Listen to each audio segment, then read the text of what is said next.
Shri G. Rajanarayan, a multifaceted personality with deep interests in aerospace, Indian classical music, technical education, and social service. Besides being an engineer, he is also an A-graded classical flautist and has performed concerts at national level.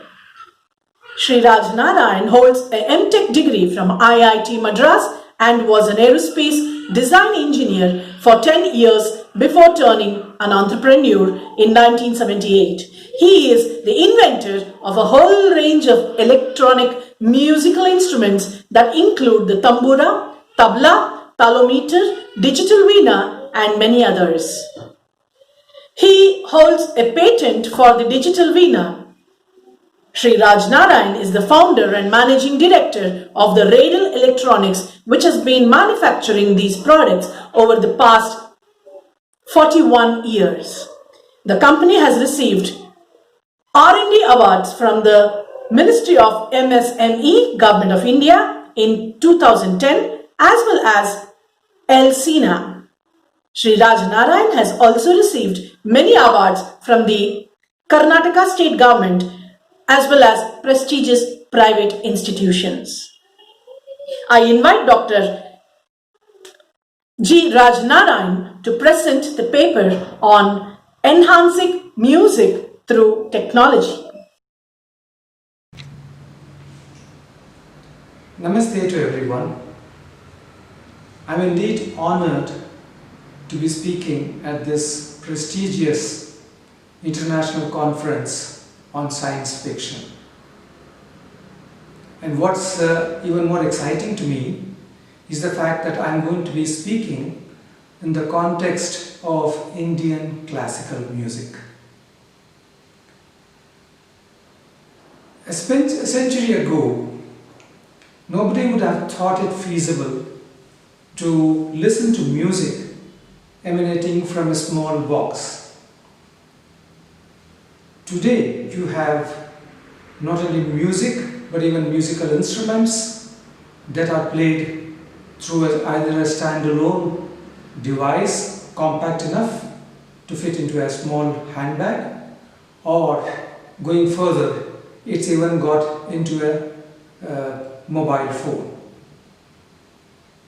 Now, what is very fascinating is the fact that all these were considered fantasies and fiction, and today they are all reality. So the point I want to make is that we aim at achieving a lot of things initially through fiction, and ultimately somebody or a group of people start working to make that into a reality. And that's what I have experienced myself in my quest to simplify the lives of Indian classical musicians, and later on it spread not just to classical musicians but also to light music performers, orchestras, fusion musicians, and so on. Way back in 2001, when I was speaking at a music conference in Mangaluru in the state of Karnataka, I had mentioned that over the coming years, at that time, people would start teaching and learning music through the internet. Those were still very early days of the internet, and even as recent as 2001, people thought I was over-exaggerating and they thought it was fiction. But today we all know that not only across continents people teach and learn music through the internet, but they also learn and teach in the same city thanks to the present COVID situation. So life has become far simpler today thanks to innovation and the use of science and technology, even in a subject such as music, dance, or any other kind of art. Let's look at what are the different aspects in which science and technology can be used. before I got into the topic of fiction, let's see how either it's already being used or how we could see it being enhanced. So I'm going to think of a fictional imagination of the extension of what technology is already being used for in the field of music. Teaching. Recording is already being done in the digital media.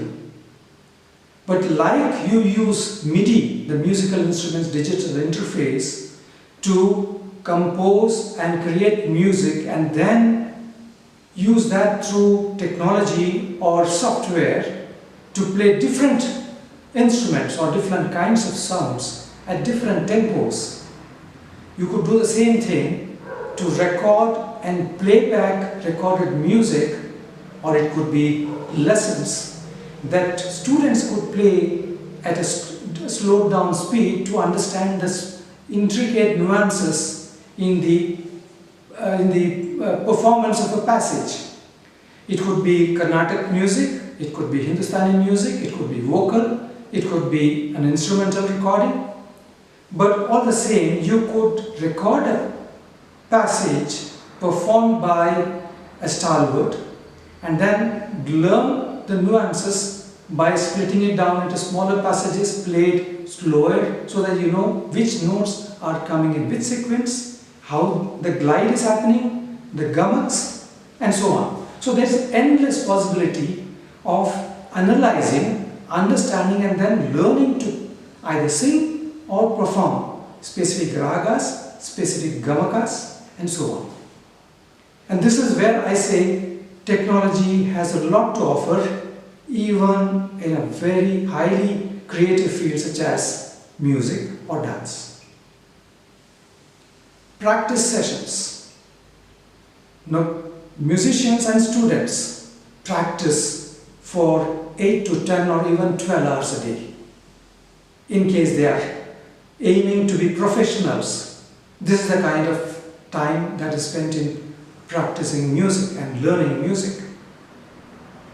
Now, rather than just playing something and practicing, if you had the facility of listening to yourself after recording it and checking out where you went off the key, where you went off shruti, where you faltered in tempo, whatever else. So you can do a critical review if you record, and then you have the tools to play back, analyze, and give you the results. Now what I mean is not just an oral review. I'm talking about a software that runs on a PC which records your performance even if it's at home. But then it indicates to you in a selected passage of music that you have sung or played on an instrument where you went off the key, or how you could play that passage even better by highlighting the timing, positioning of notes, the off-key notes, etc. So it can give you an analysis and an output either in printed form or in whatever form it's required. There's also this idea of mine that some things are learnt better when it's visually presented, including music. So if a passage that I have sung or performed is converted into a graphical representation in terms of the note position, the duration for which it is held in different notes, different steps, and then the glides, the time over which the glide is executed in a graphical form, I think there are many students who will appreciate it far better than just listening and through an oral medium. So this is where again science and technology comes into the advancement and improved methods of teaching and learning. This is as far as practice is concerned. Now coming to briefly run through all that I have done in the last 5 decades. As some of you may know, I have invented the electronic tambura. It started with the electronic shruti box, something similar to a harmonium which has a reed. Because in Indian music we need this concept of Shruti, a tonic, based on which we have the other notes, the sa, re, ga, ma, pa, da, ni. So I can have the sa, with reference to these notes sa that I played just now. I have the re, ga, ma, pa, da, ni, equivalent to the Western scale of do, re, mi, fa, sol, la, ti. Now these notes, as per the Indian scale, is different compared to the equal tempered scale that's followed in Western music. So most of the software that's available today to analyze Western music is based on the chromatic scale, which is the equal tempered scale. But if we wanted to analyze the Indian music, whether it is Hindustani music or Carnatic music, you need to analyze it with the unequal temper, which is the just intonation scale. So if there was a software that could analyze and decode a phrase that I sang into a graphical description or a display of various notes held for specific periods, then I would know where I went off, where I need to be faster, where I need to elongate the note, and so on. So this is one example. But all the same, what I did was to create, to start with, a Shruti box that gave the drone. Then I went on showing this instrument to a number of musicians, performing musicians, who then said how wonderful it would be if we had an electronic tanpura or a tambura. And that's when, so that was fiction at that time for them. So I said, let me take that as a challenge. And therefore I came up with an electronic synthesized tambura that they were immensely happy with, and they all started using it even for their concerts.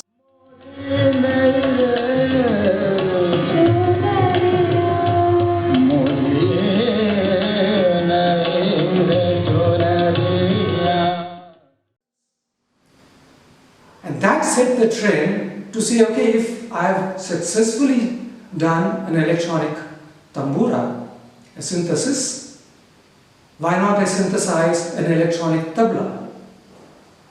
Now, so this was again fiction for me, and when I spoke about this to a very senior reputed musician in the city of Mumbai, he literally jumped out of his chair and said, "Do you think that is possible?" And I told him, "Yes, I think it's possible."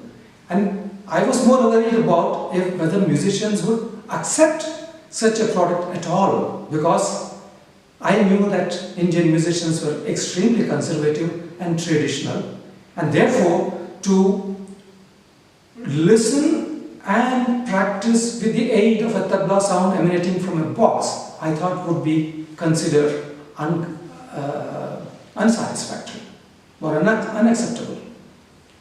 So I was quite surprised by his reaction because of the fact that Hindustani musicians were completely handicapped by the need for a tabla accompaniment even when they practice at home. Because their entire tal sequence, the rhythm sequence, is through the tabla tones, which are produced in a specific pattern corresponding to the count or the tals that we refer to. So they definitely stood to benefit by the use of a synthesized electronic tabla. So looking at his reaction, I said I must produce this revolutionary product, and it was a matter of about a year by this time, using microprocessors and digital technology, I came up with the first ever electronic tabla. And the rest is history, and almost all musicians, including leading musicians such as Pandit Ravi Shankar, Pandit Bhimsen Joshi, and many others among the North Indian musicians started using this for their riyas at home. There were even a few who took it abroad for use in their concerts abroad, where it was difficult those days to get a live tabla performer on stage. The next came the veena, an instrument that my mother used to play and my wife also plays. And I was aware right from a very young age of the deficiencies inherent in that instrument. It's a beautiful instrument, but it has a number of physical inherent deficiencies. I only want to focus on the fact that the frets, which are laid or seated in a bed of wax, go out of tune because of expansion of the wood and the wax, expansion during summer climate, contraction during winter, and therefore the fret positions would get altered and therefore the new notes would be out of tune. So I said one of the solutions lies in the fact that I could use software to identify the fret by its number and not the position. In other words, I make it a synthesizer which produces the exact frequency of the note based on the position of the fret and not its physical position on along the length of the playing string. So this was my thinking, an innovative thinking to conceptualize a digital veena. So in order to sound this out, I again approached a performing musician, a lady performer, to find out how musicians, or rather the veena artists, would react to this idea of using a synthesizer. I want to highlight now that the synthesizer I had in mind was an instrument that would look almost like a traditional veena, would be played exactly like the traditional veena, with all the hand movements and the plucking of the strings, but the instrument would have transducers and sensors that would convert each of these hand movements and the pressures and the contacts into musical tones of the veena. So it was a synthesized tone of a veena based on sensing of the string contact with the frets and a pluck. Again, the reaction from this lady Vainika was phenomenal. She once again jumped out of her seat and said, Rajnarayan, do you think that is feasible at all? How would that be possible? So again, it was a fiction that ultimately got converted into a reality when I launched and demonstrated a prototype of this digital veena at the Music Academy, the annual conference in the year 2002.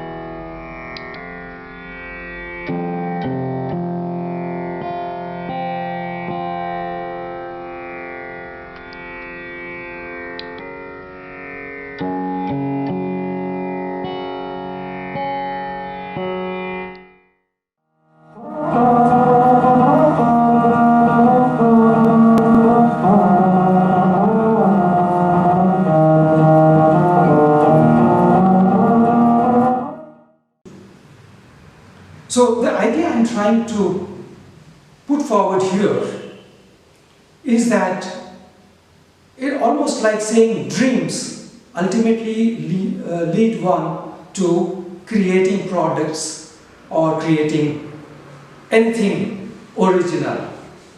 And the same way, fiction. Fiction again results from dreams or imagination, and then somebody starts working on it saying, okay, how can we create this fiction into reality? Jules Verne did that so many years ago, centuries ago, but there are so many others who have fictionalized so many things in life, but ultimately somebody else or groups of people converted that into reality. So with the digital veena, it went on to a digital harmonium where the harmonium is an equal tempered scale as of now, the traditional harmonium using reeds. I've now come up with a digital harmonium where I can have a just intonation scale with any key identified and notified as the tone, which is the shadja. So you can select the shadja on either a white one or a black one or a white two, etc. And once you have specified that key as the shadja, then with reference to that key, all the rest of the octave notes take up frequency notes as per the just intonation scale. In other words, it's an improvement over what we call the scale changer harmonium as implemented in a chromatic scale harmonium. But what I have achieved is a scale changing on a just intonation scale. So these are all methods of creating new products based on fiction.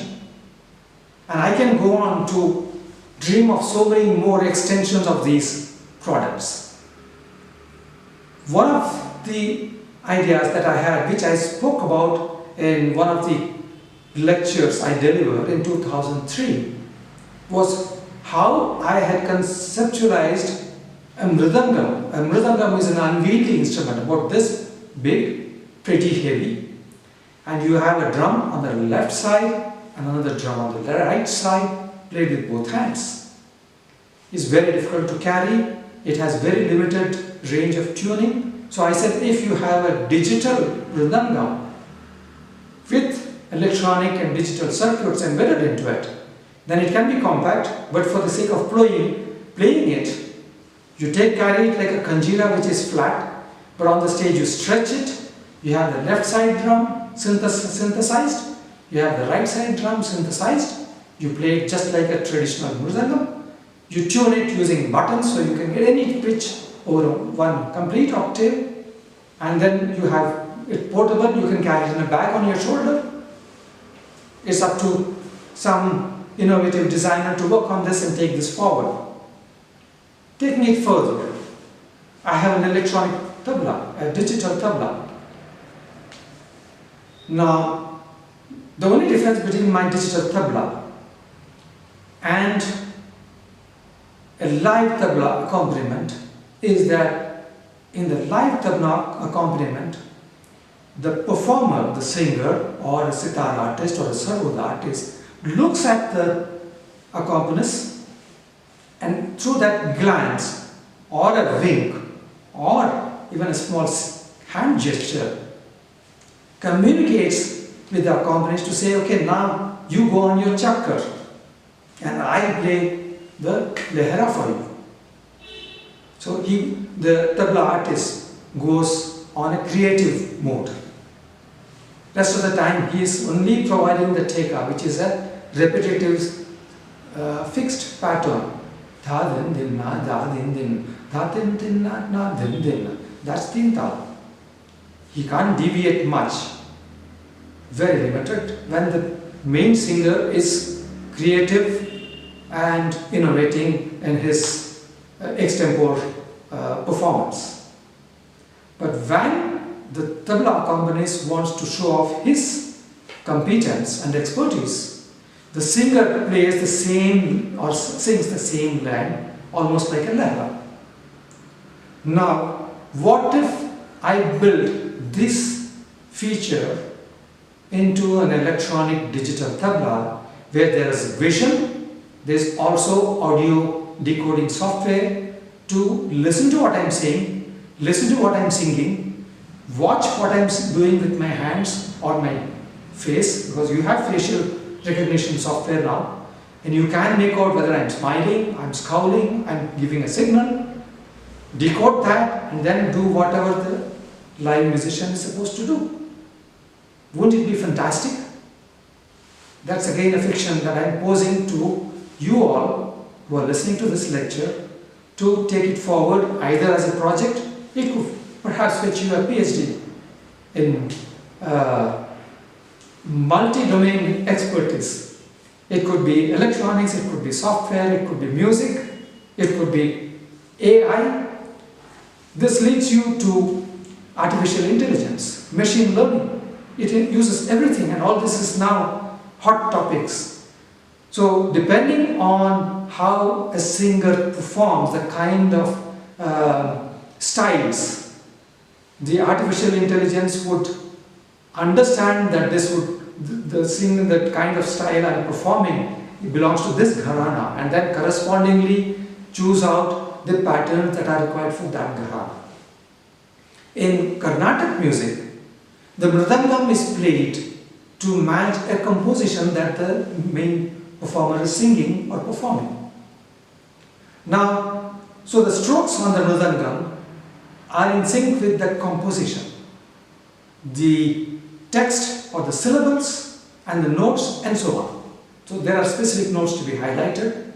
Now if you have sound recognition software built into a, let's say, a synthesized mridangam, then it will listen to what I'm singing, decode which part of which phrase or which song I'm singing, and pick up from there and then start accompanying me the way a live artist would do it.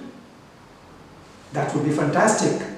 The idea is not to get rid of creative musicians at all. Don't get me wrong. I'm only saying that these things become possible, and if that becomes possible, the live musicians will have to do something even better than this, and that becomes a challenge for them, and therefore they would definitely escalate their level of singing, their level of performance much higher than a machine can do it. So it's like a machine chasing you and you say, I'm human, I'm going to do it better than you. So it's going to be challenging for every performing musician to say, I'm not performing equal to a machine, I'm going to perform at a higher level. This can be carried forward endlessly. But then, this is where I'm planting seeds in your minds to say, this can be done. I've just given you 2 or 3 ideas. That could be fiction today, it could be a reality in maybe 2 years or 5 years or 10 years, but certainly it will be realities. Take it from me. Coming back to what I was saying in the beginning, in Indian music, more so in classical music, there's a lot of conservatism and what most people refer to as traditional music. I hold the view that tradition has to change with times.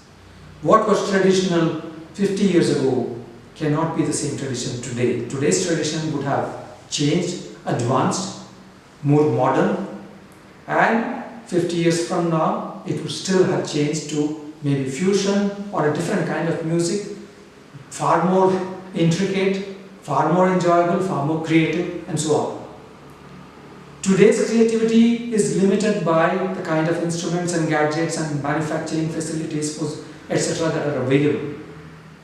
But with the introduction of technology, everything is going to improve. And therefore, I'm saying the quality of music also the level can be raised far higher. So ultimately, it's going to result in the enhancement in the performance of whether it's classical music or light classical music or music of any kind. So that's where I say science needs to be used.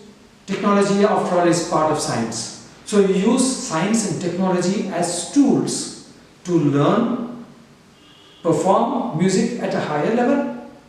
And there's one more area which I haven't talked about.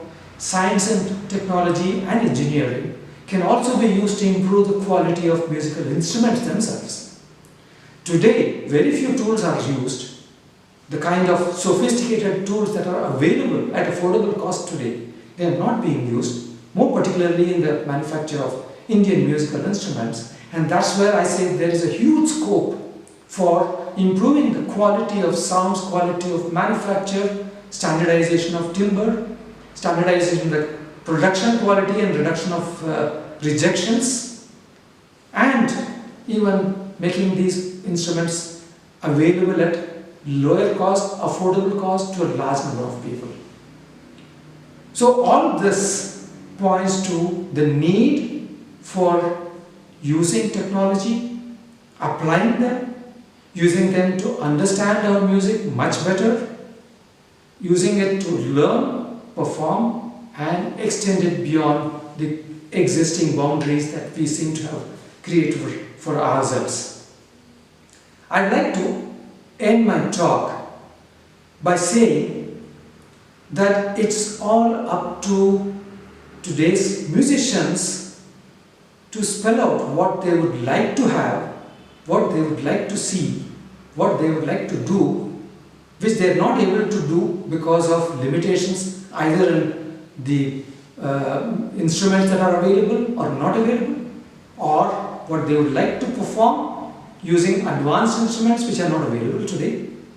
Then leave it to the technologists like me and many others to work on them and give you what you would definitely be happy about. So let's extend today's fiction and work towards making them a reality very soon. Thank you, and I hope you enjoyed this talk. Dr. Jyotsna Srikanth, an eminent violinist known across the globe and a medical practitioner too. She will now present a paper on voice production and challenges associated with it. We now welcome Dr. Jyotsna Srikanth. Hello everyone, I am Dr. Jyotsna Srikanth. I would be presenting my paper on the topic voice production and challenges associated with it. I would like to thank the Bangalore University and the music department in particular for giving me this great opportunity to present my paper. The first 15 minutes of the presentation would include the anatomical and physiological aspects of voice production, which will be of interest for the science students of the university. The next 15 minutes deals with the challenges associated with it, the pathological conditions of the vocal cords, diagnosis and treatment, which will be of interest to singers. Thank you and hope you enjoy my presentation. Speech is human communication through spoken language. Although many animals possess voices of various types and inflectional capabilities, humans have learned to modulate their voices by articulating the laryngeal tones into audible oral speech. Human speech is served by a bellows-like respiratory activator, which furnishes the driving energy in the form of an air stream, a phonating sound generator in the larynx, which is positioned low in the throat, a sound molding resonator in the pharynx, which is placed higher in the throat, where the individual voice pattern is shaped, and a speech-forming articulator in the oral cavity, the mouth. Normally, but not necessarily, the four structures function in close coordination. Coming to the structure of the larynx. The morphology or structure of the larynx is studied according to the cartilages, muscles, nerves, blood vessels and membranes of which it is composed. Cartilages of the larynx. The frame or skeleton of the larynx is composed of several cartilages, 3 single and 3 pairs. Single cartilages are the shield type or the shield-shaped thyroid in front, whose prominence forms the Adam's apple in the male, the cricoid cartilage below, which resembles a signet ring and connects the thyroid to the trachea or windpipe, and the leaf-shaped epiglottis or laryngeal lid on top. Among the paired cartilages are the 2 arytenoids, which ride on the cricoid plate and move the vocal cords sideways. The 2 corniculate cartilages of Santorini on top of the arytenoids and the 2 cuneiform cartilages of Risberg.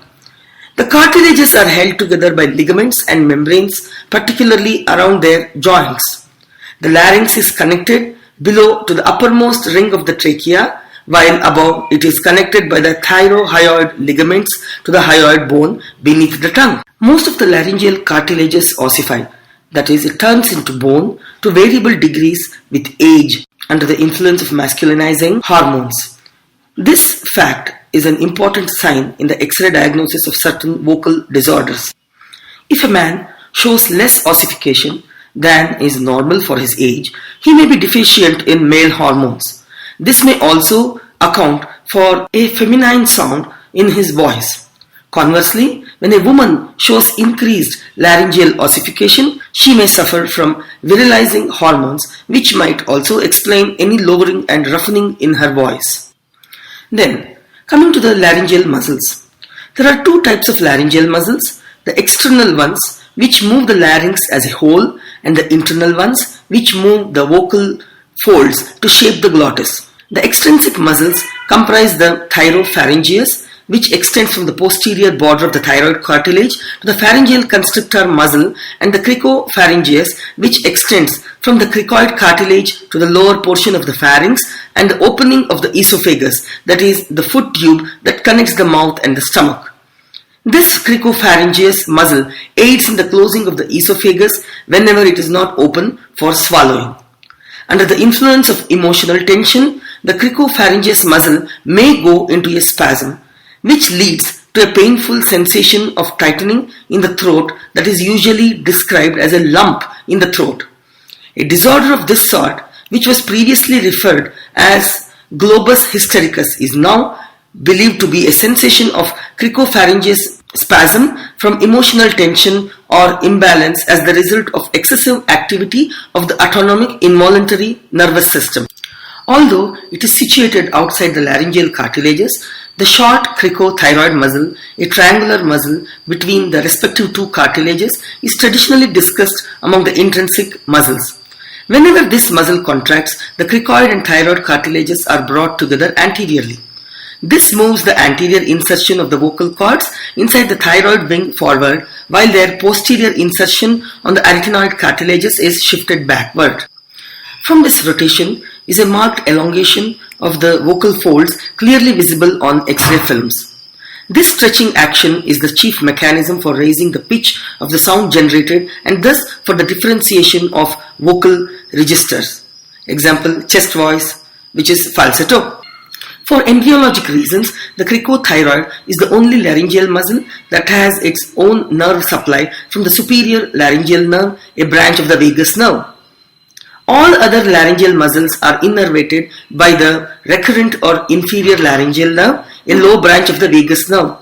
This fact is important in the diagnosis of laryngeal paralysis because the resulting immobilization of the vocal cord and the remaining vocal function depend on the type of paralysis.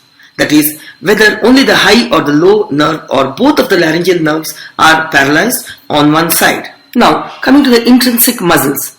The intrinsic muscles include all of the following. The thyroarytenoid muscle extends from the inside of the anterior edge of the thyroid cartilage to the anterior vocal process of the arytenoid cartilage. This muscle may be separated into two portions, an internal part within the vocal cord and an external part between the vocal cord and the wing of the thyroid cartilage. For most part, the fibers run parallel with the vocal cord. When they contract, they shorten the vocal cord, make it thick and round its edge. The external position assists in bringing the vocal cords together, thus making glottal closure more tight.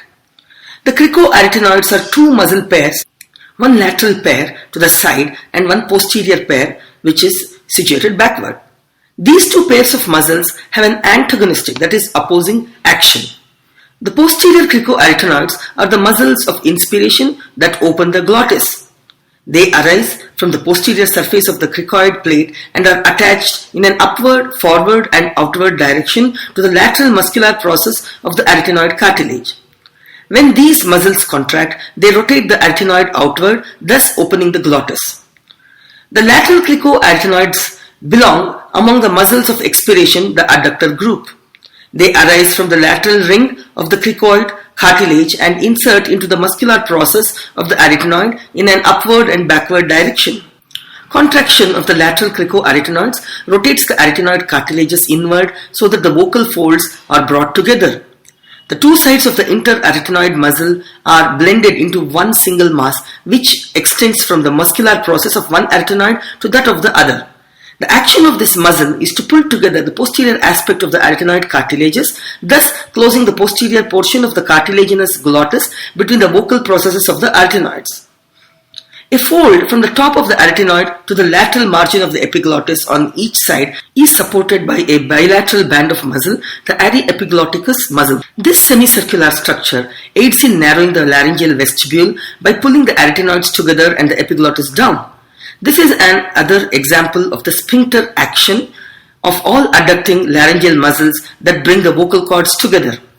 This sphincter action, by tightening of its closure, is the basis for all laryngeal protection. When this primitive sphincter mechanism intrudes into the refined coordination of phonation, it constricts the voice and causes the throaty quality of retracted resonance.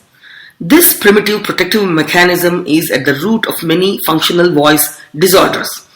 Moreover, the constricting sphincter action by many muscles is very strong because it is opposed by only one muscle, the abducting posterior cricoarytenoid.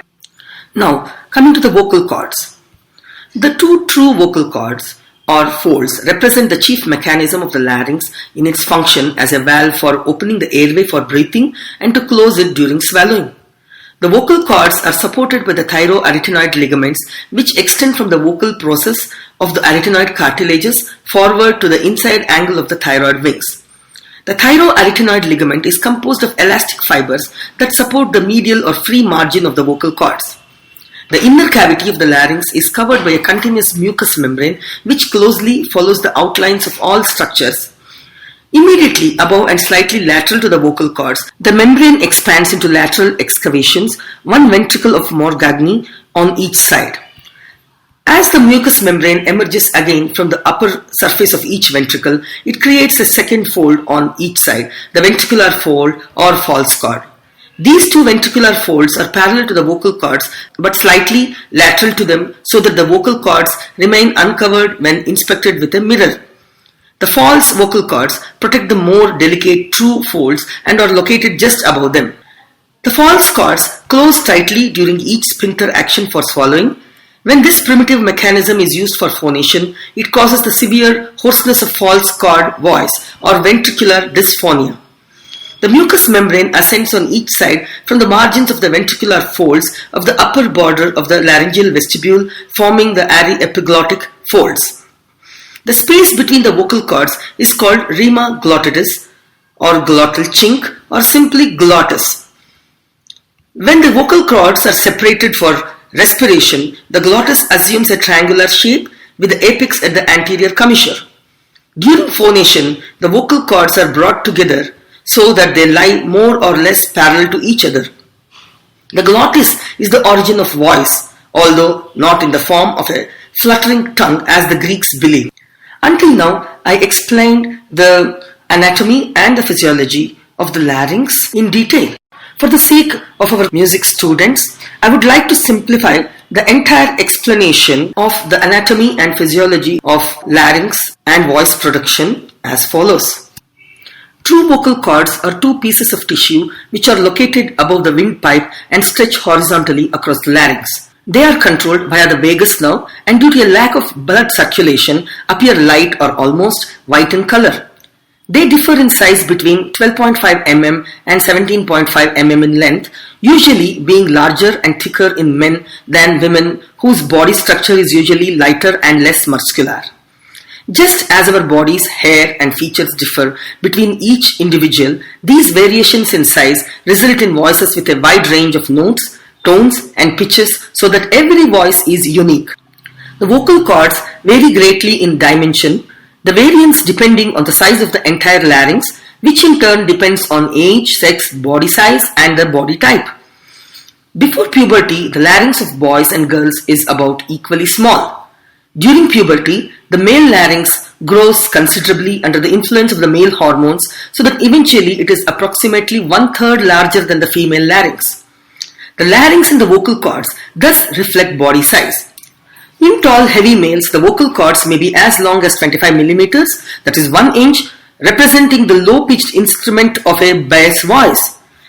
The highest female voices are produced by the shortest vocal cords, about 14 mm, which are not much longer than the infantile vocal cords before puberty, which is around 10 to 12 mm.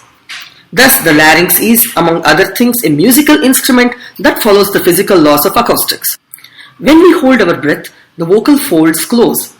When we breathe in, the vocal cords are open and they vibrate as air passes through the larynx, including when we speak or sing, known as phonation. They oscillate so quickly, that is opening and closing 440 times per second when singing the pitch A above middle C, that the movement cannot be seen properly by the naked eye without slowing down the film. A note about the muscular activity during singing. During speaking, airflow is expiratory, that is, the air is leaving the body and the diaphragm is inactive. Diaphragm is moving in an upward direction. The muscles of the rib cage are active in an expiratory direction. The co-contraction helps to create positive pressure during sound production. During speech, abdominal muscles tend to be continuously active in an expiratory direction, exerting positive pressure even during inspiration. Generally, the muscular action of the abdominal muscles generates a constant pressure of 8 cm of water, and this pressure causes vocal folds to vibrate.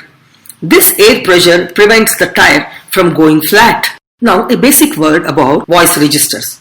For many centuries, the so-called vocal registers were well known to the classical masters of singing. The basic registers were being called chest voice, mid voice, and head voice. These terms are derived from observations. For example, that in the low chest register, the resonances are felt chiefly over the chest. When sitting on a wooden bench with a large male, one can feel the vibrations of his low voice being transmitted through the back of the bench. In the head voice, the vibrations are chiefly felt over the skull.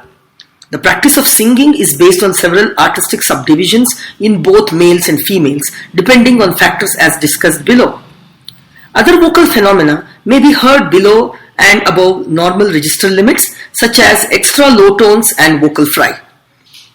It is clear that the vocal registers represent a continuum of laryngeal adjustments in response to different respiratory mechanical requirements necessary for the production of the individual frequency range. The poles of these adjustments at the opposites of chest voice and male falsetto voice illustrate the chief differences, and the mid voice occupies an intermediate position. Now, coming to the vocal attributes, that is vocal frequency, vocal quality, and vocal intensity.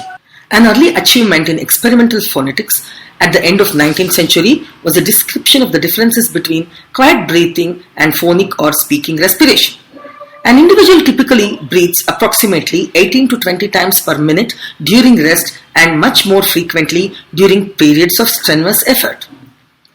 Quiet respiration at rest as well as deep respiration during physical exertion are characterized by symmetry and synchrony of inhalation and exhalation.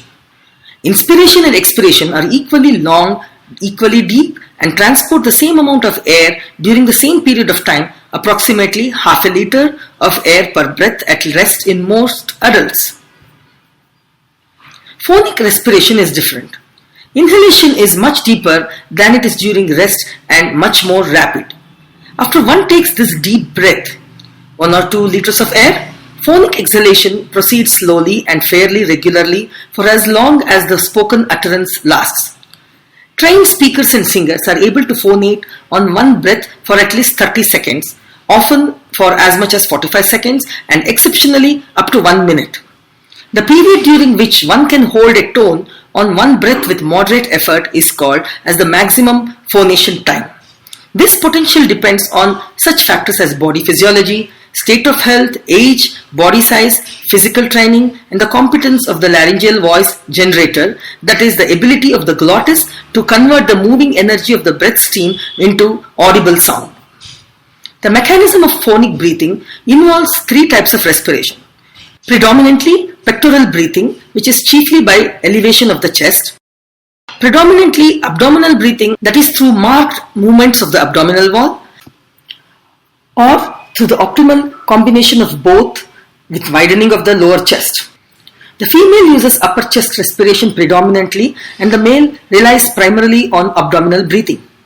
Many voice coaches stress the ideal of a mixture of pectoral, that is chest, and abdominal breathing for economy of movement. Any exaggeration of one particular breathing habit is impractical and may damage the voice. The stable determinants of the individual voice range depend on the laryngeal dimensions as related to sex, age, and the body type. The smaller a larynx, the higher its pitch range. Within this individually fixed range, variables that influence the pitch of a given phonation include tension of the cord, force of glottal closure indicated by the glottal resistance, and expiratory air pressure. Growing tension of the cricothyroid muscle increases the vocal pitch and vice versa. For example, 100 vibrations per second produce a low chest tone of a low male voice, while 1000 vibrations are close to the high C of a female soprano. An average vocal range normally encompasses 2 musical octaves. Trained singers may reach 3 or more octaves. Now, individual voice quality. Every voice has a unique quality and timbre. The ability to recognize a given speaker solely by the quality and inflection of his voice is the basis of efforts to produce voice prints that should be as unmistakably identifying as fingerprints are. A word about the voice types. Musical practice for centuries has recognized 6 basic voice types: bass, baritone, and tenor in the male, and contralto, mezzo-soprano, and soprano in the female. Sex, therefore, is one of the first determinants of voice type in the 2 categories. Body type and general physical constitution represent the second determinant of the individual voice type because the laryngeal dimensions vary in fairly strict conformity to whether the body type is large or husky or frail or small. A tall athletic male usually has a large spacious larynx. Repeated observations show that short, dainty females tend to have a small and delicately built larynx. The intermediate voice types of the male baritone and the female mezzo-soprano usually represent the corresponding intermediate body types. What's the difference between singing and speaking? A major difference between singing and speaking is psychological in nature. Singing as a physiological performance is exhibited by the majority of human beings who have what seems to be an inborn musical sense that depends on appropriate development on their highest cortical centers for audition. Although the art of singing in a particular artistic style typically demands formal study, the untrained use of voice for self-expression through singing develops spontaneously in late childhood and during the period following vocal maturation. Singing involves the use of inherited neural mechanisms that are regulated in part by deeper subcortical brain centers, particularly those related to emotional activity. Singing serves many as a way of emotional relief and is related to the social activities of human play. The practice of spontaneous singing and of artistic song satisfies emotional needs, but it may not always communicate in a clear ideational sense. When a brain stroke causes aphasia, which is loss of language for communication, for example, the singing voice often remains normal or at least better preserved so that some aphasics who cannot say a word can sing with good articulation. This observation has been used to explain that disorders causing aphasia may damage other brain areas than those used for singing. Another example is the severe stutterer who can sing or whisper with fluency. Now, coming to voice disorders. If your vocal cords become inflamed or develop growths or become paralyzed, they can't work properly and you may develop a voice disorder. Some common voice disorders include laryngitis, muscle tension dysphonia, neurological voice disorders such as spasmodic dysphonia, polyps, nodules or cysts on the vocal cords which are non-cancerous lesions, precancerous and cancerous lesions, vocal cord paralysis or weakness, and white patches called leukoplakia. What are the risk factors associated with vocal disorders? Many risk factors can contribute to a voice disorder, including aging, alcohol use, allergies, gastroesophageal reflux disease, illnesses such as colds or upper respiratory infections, improper throat clearing over a long time, neurological disorders, psychological stress, scarring from neck surgery or from trauma to the front of the neck, screaming, smoking, throat cancer, throat dehydration, thyroid problems, voice misuse or overuse. The following are the most common vocal cord disorders. Laryngitis. Laryngitis causes a raspy or hoarse voice due to inflammation of the vocal cords. Second one is vocal nodules. Vocal nodules are non-cancerous calluses on the vocal cords caused by vocal abuse. Vocal nodules are often a problem for professional singers. They most often grow in pairs. The nodules most often form on parts of the vocal cords that get the most pressure when the cords come together and vibrate. Vocal nodules cause the voice to be hoarse, low, and breathy. The third most common disorder is vocal polyp. A vocal polyp is a soft non-cancerous growth similar to a blister. They can include blood within the blister that resolves over time to produce a clear blister. Vocal polyps also cause the voice to be hoarse, low, and breathy. The fourth common disorder is vocal cord paralysis. Paralysis of the vocal cords may happen when one or both vocal cords don't open or close properly. When one vocal cord is paralyzed, the voice can be weak or food or liquids can slip into the trachea and lungs, whereby people have trouble swallowing and may choke or cough when they eat. Patients with both vocal cords paralyzed may have trouble breathing. Vocal cord paralysis may be caused by the following factors: head, neck or chest injury, problem during surgery, stroke, tumor, lung or thyroid cancer, certain neurological disorders such as multiple sclerosis or Parkinson's disease, and viral infection. Now, how to diagnose these voice disorders? Your doctor will ask you detailed questions about your voice problems and examine you thoroughly. A topical anesthetic may be applied to numb your vocal cord tissues before your doctor examines them using one of the following tools. Number 1. Mirror.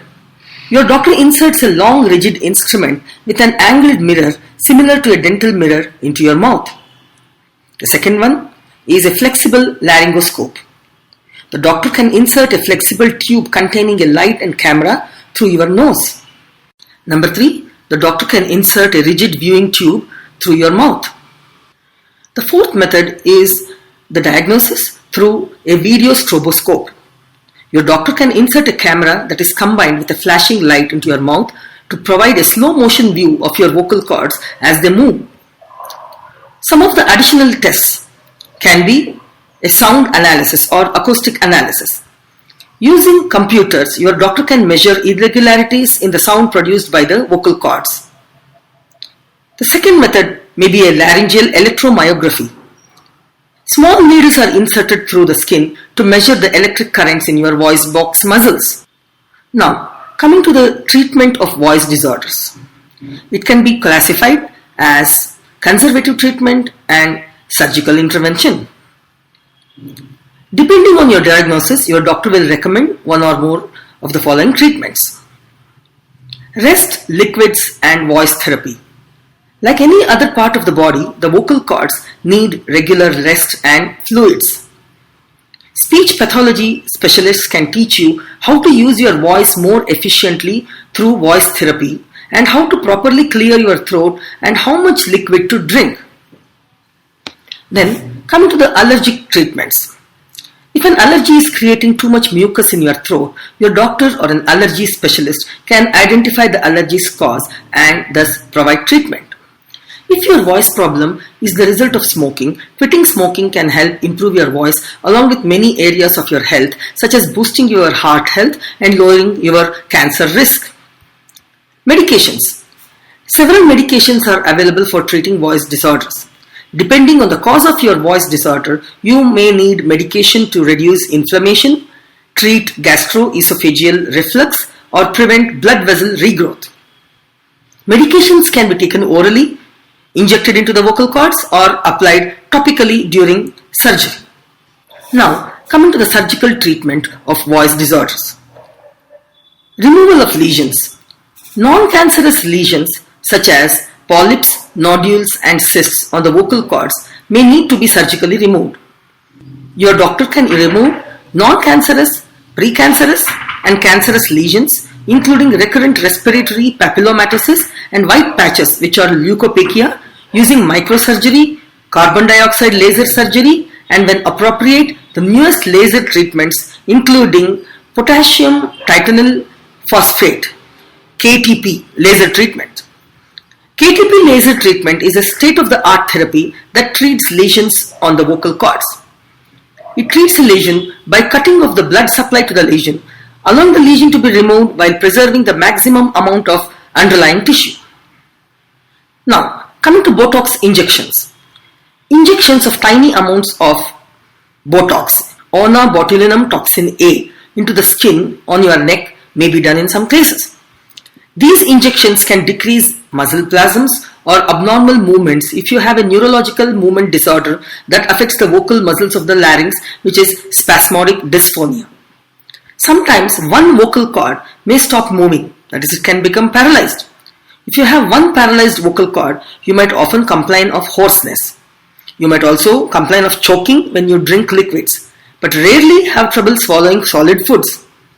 Sometimes the problem goes away with time. If the problem persists, your doctor may conduct one or several procedures. These procedures can push the paralyzed vocal cord closer to the middle of the windpipe so that the vocal cords can meet and vibrate closer together. This improves the voice and allows the larynx to close when you swallow. In extreme cases of paralysis, re-innervation is done, which is replacing the damaged nerve. In this procedure, a healthy nerve is moved from a different area of your neck to replace the damaged vocal cord. Your voice may improve in 6 to 9 months, and some doctors combine this procedure with a bulk injection. Thank you. Now we have come to the end of the presentation. For any queries, please feel free to write to me on info@indianviolin.eu. Srimati Uma Kumar, a musician par excellence who has been the guest faculty at the Department of Performing Arts Music Section, Bangalore University. She is a graded artist at AIR and the Doordarshan. Currently, she is pursuing her PhD degree under the able guardianship of Professor S.N. Sushila, HOD, Department of Performing Arts, Bangalore University. Srimati Uma has been trained under the world-renowned Nagamani Srinath Madam. She has proved to be a good musician, both in Carnatic and also in the Western music. Presenting Srimati Uma Kumar. My humble salutations to one and all present here. Today, I'll be presenting a paper on the title, The Science of Music, a Discussion. Knowledge of the science of music conduces to bliss divine, quotes Saint Tyagaraja. Music is the earliest fine art to have been developed in the history of human culture. All other fine arts like architecture, sculpture, painting, nature provides abundant inspiration and manifests myriad ideas for humans to further nurture it. Whereas the system of music is something which is comprehended, internalized by man himself, and further formulated to make it appealing to his fellow beings. This fine art is a science in itself, as some of the concepts like the series, the progressions, and many theorems formulated by great scientists and mathematicians have been practically implemented by musicians to accomplish a required result. It is astounding to note that the primordial scale in music of most of the civilized nations have been very well developed without the slightest knowledge of the frequency relationships of notes or swaras, and later to be realized as a well-organized musical interval. There is a popular saying that art is something which does not stand scientific analysis, but when an in-depth study into the rudiments of music is undertaken, it is realized that the vital element of musicality stands on the strong foundation of consonants. In this context, Dave Featherstone, professor of biology and neuroscience, says science is equal to art. In both the disciplines, there is a constant, assiduous effort put in to understand and discover the world around us, though the audiences are different. Artists and scientists very often invent new concepts and accomplish their goals. The musical notes of all countries bear a well recognized ratio to the fundamental note. The science of music, whether Oriental or Occidental, is based on the fundamental factor of samvaditva or consonance. Whenever there is a discussion regarding the ratios or the frequencies of scales, a lot of details concerning the subject is indebted to the Greek mathematicians, especially the great mathematician Pythagoras. The name of this philosopher is synonymous with the tuning system in music, the Pythagoras tuning system. He is considered to be the brainchild behind the Pythagorean tuning system. The oldest way of tuning the 12-note chromatic scale is known as Pythagorean tuning, and it is based on the stack of perfect fifths, each tuned in the ratio 3:2. This system, in spite of its shortfalls, stood as a seminal experimental work for the future musicologists and scholars to delve deep into this discipline of viewing the art from the scientific perspective. Pythagoras was an initiate and a teacher, a musician whose multifaceted personality is expounding. He is supposed to have lived during the 6th century BC for about 75 years. He is said that the name Pythagoras is derived from the sacred Python and priestess Pythia of the Delphi oracle. This is a snake cult of which Pythagoras was a member. This cult came to pre-Achaean Greece from North Africa. Pythagoras was an accomplished lyre player. He had studied mathematics with Thales and mystery religions in Egypt. The life and personality of Pythagoras has been a subject of intrigue due to his enigmatic approaches. It is said that he had an ability to travel to celestial realms and actually hear the music of the spheres. Legend also describes that while walking, Pythagoras heard different pitches being emitted from the hammerings of the anvils. There is an interesting legend in which Boethius narrates about Pythagoras. A certain young man once was cheated by his lover. In a fit of rage, the man set off to lit her house on fire. Pythagoras immediately declared the angry man was under the influence of a certain musical mode due to which his behavior had become violent. He also suggested an antidote in the form of an alternate scale which restored the youth's composure. According to his teachings, everything vibrates, a discovery which became a turning point for a new understanding of the universe. He had deep questions for the universe. Music for Pythagoras was number and the cosmos was music. In his mind, he felt his discovery of musical ratios meant the discovery of universal harmony or divine substance. With an innate thirst for knowledge, Pythagoras experimented with musical overtones and ratios by employing a lyre or a monochord. Overtone is a sound accompanying the main tone produced by a vibrating body. Monochord is a one-stringed instrument which perhaps is an invention of Pythagoras himself. It featured frets on the fingerboards at different lengths. By dividing the string at various other length intervals, sounds like octave, that is 2:1, fourth, 4:3, and fifth, 3:2 were generated. Pythagoras conceived the entire universe to be a lyre, monochord, in which the path of different planets acted as strings to vibrate at specific pitch.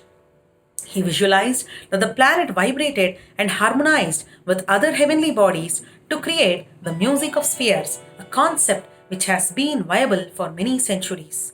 The so-called primitive discovery of music of the spheres has been a seminal thought further developed and contemplated by explorers like Boethius, Johannes Kepler, Rosicrucian, Robert Flood, and others.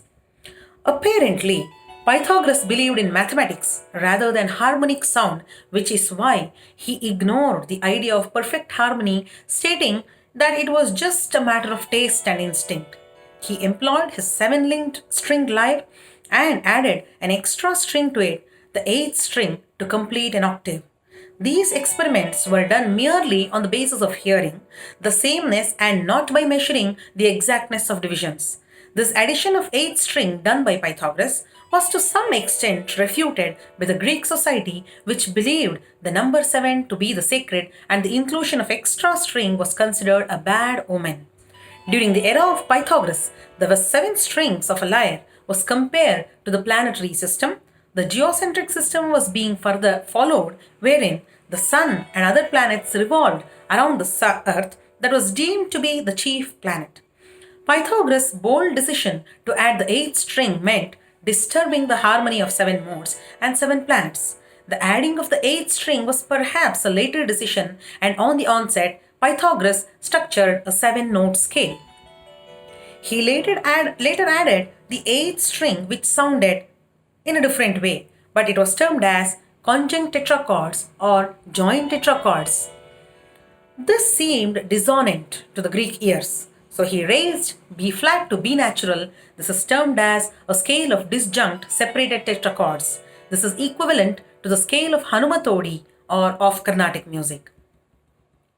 From tonic E to B meant a perfect fifth, and from B, perfect fifth to E meant a perfect fourth relationship. This means if we look at the above set of 8 letters from E to E, it is 2 tetrachords from E to A and from B to E. Pythagoras created a harmonia by creating 2 tetrachords of perfect fourth relationships. There is a popular quote, "The understanding of harmonia within the scale taught humankind immutable laws and appealed to the higher rational intellect. It balanced the limitless and the limited, heaven and earth." Pythagoras described the first 4 overtones, the octave 1:1, the perfect fifth 3:2, the perfect fourth 4:3, and the major third 5:4. They form the primary building blocks of musical harmony. The mystical Pythagoras was so excited by this discovery that he concluded that the whole universe was based on numbers and that the planets and stars moved according to mathematical equations which corresponded to musical notes, and thus produced a kind of symphony, the musical universalis, or the music of the spheres. Most of the concept of Pythagoras are complex in nature, especially to those who are uninitiated into mathematics and music. Most of the Pythagorean theories have been canonized in a book called Manual of Harmonics, authorized by Nicomachus of Gerasa of 1st century or probably 2nd century CE. He was a Neo-Pythagorean who was an authority on the theorems of Pythagoras. He gave remarkable enunciations regarding the music of the spheres. The main factors of the music according to these theories were the speed of the vibration and the size of the sound producing body. Accordingly, the vibrational frequency of a stretched string is inversely proportional to its length. In addition to this, well-known scholar Dr. Raj Vedam writes that Pythagoras also believed in reincarnation, transmigration of souls, which is metempsychosis, practice of pure vegetarianism, and so on, a thought that seems alien to the Western tradition. At his academy, dietary restrictions like vegetarianism, without bean, and no animal flesh of any kind was followed. Silence was practiced as virtue, personal cleanliness, utter loyalty, and pure linen clothing were some of the features which Pythagoras advocated in his academy. The current case study involves a deeper investigation into the ideologies and a possibility of Indian mathematical theories predating the laws laid down by Pythagoras in the field of music. After an in-depth understanding of the personality of Pythagoras and his experiments, there is definitely certain interesting food for thought. The unraveling of different aspects of Pythagorean theories gives hints towards lots of questions that remains unanswered. The question arises as to whether Pythagoras was a mere mathematician of the material world or a mystic who had an exposure to Indian philosophies, or have the Indian philosophies borrowed the concepts of Greek theories. A glimpse into the history speaks that there is a probability that the Greek poet Homer, who belonged to 12th or between 12th and 8th century BC, confused India with Africa under the general name Ethiopia. Even Alexander the Great, until he reached India, had assumed that the source of Nile River was in India. Later, Alexander is said to have honored a South Indian musician by taking him to his country as a citizen of Greece. Here again, there is a possibility of Indian knowledge being disseminated in Greece. When the source of Pythagoras' nativity and his education has been traced to North Africa, there is also a possibility of misidentifying India with Africa. Strabo, The Greek philosopher who lived in 63 BC says that the Greeks attributed to India nearly all the science of music. In fact, the word gamut, which means the whole musical scale comprising all the notes between the fundamental and the octave, is said to have been originated from the word grama used by the ancient Indian musicologists. In the earlier paragraph of the previous narrative, there is a mention of Pythagoras having been a member of the snake cult from the North Africa. In about 200 years after Pythagoras, we also find the existence of Patanjali Maharshi in India, who is considered to be an incarnation of Adishesha, the serpent, the divine recliner of Lord Sri Vishnu. Patanjali is said to have taught Yoga Sutras to his students reclusively in his true form of thousand-headed Adishesha. This brings to our attention an interesting aspect that Pythagoras also used to educate his teachings in a secret manner in deep caves amidst the forest in Greece. It does make us think if Pythagoras had learnt the Yoga Sutras in India, which was confounded as Africa. Pythagoras' initiative to add the eighth string also seems connected with this belief in the transcendental world. In this context, Rudolf Steiner writes that the true experience of octave proves the existence of God. Now, was Pythagoras in search of this absolute reality? A reality which every true yogi of India has discovered from time immemorial. Also, the beginning of the names of these two personalities seem like a homonym, Pyth or Pythagoras and Path of Patanjali. Are they one and the same in different dialects? No doubt, it has been concluded by Pythagoreans and other scientists that Pythagoras believed in numbers rather than harmony. But he was enlightened about the music of the spheres, which in the Indian philosophical view is termed as Anahatanada, the primordial sound of the universe. Anahatanada is the unmanifested, unstruck sound, word, or melody. Ahtanada is produced by the acoustics of friction, and Anahata is spontaneous. It is that perennial sound, music in the heavenly spheres, that reverberates in everyone unknown to our senses. It is that sound perceived by an evolved, elevated soul in the Nirvikalpa Samadhi.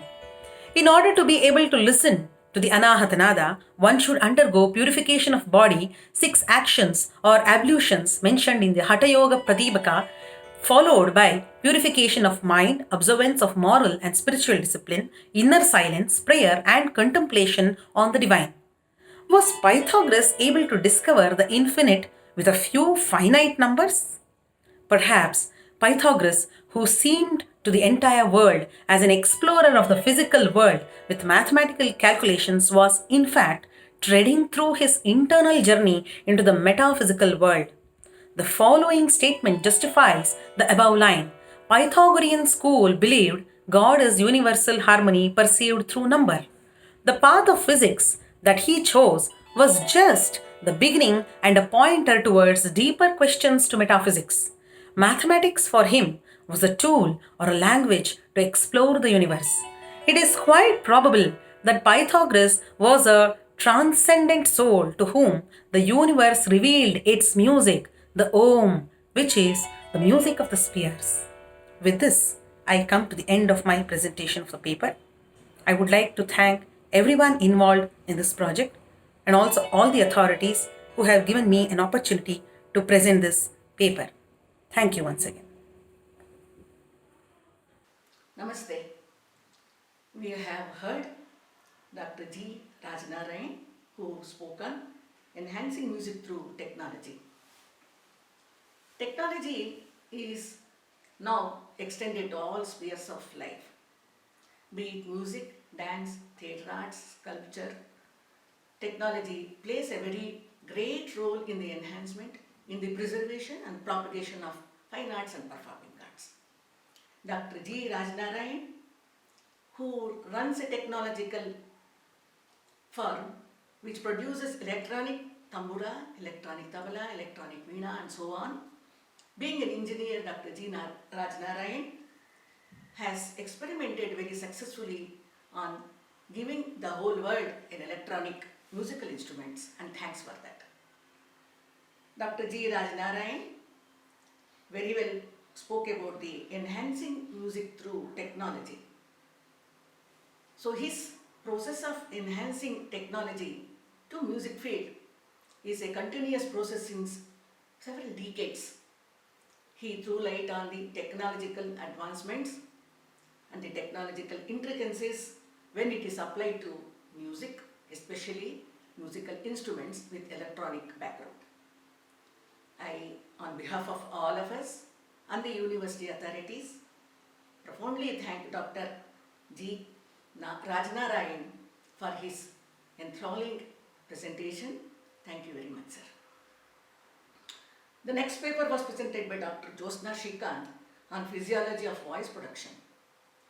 Dr. Jyotsna Srikanth, a well-known artist and a medical practitioner, has travelled thoroughly throughout the globe to propagate the art of music, especially through violin. She is a very great violinist and doing a lot of experiments to propagate the art of music with different genres of music. She has done a lot of fusion music along with Indian music with great performers of other countries, and I thank her for her wonderful presentation on physiology of voice production. This is the relationship between science and arts.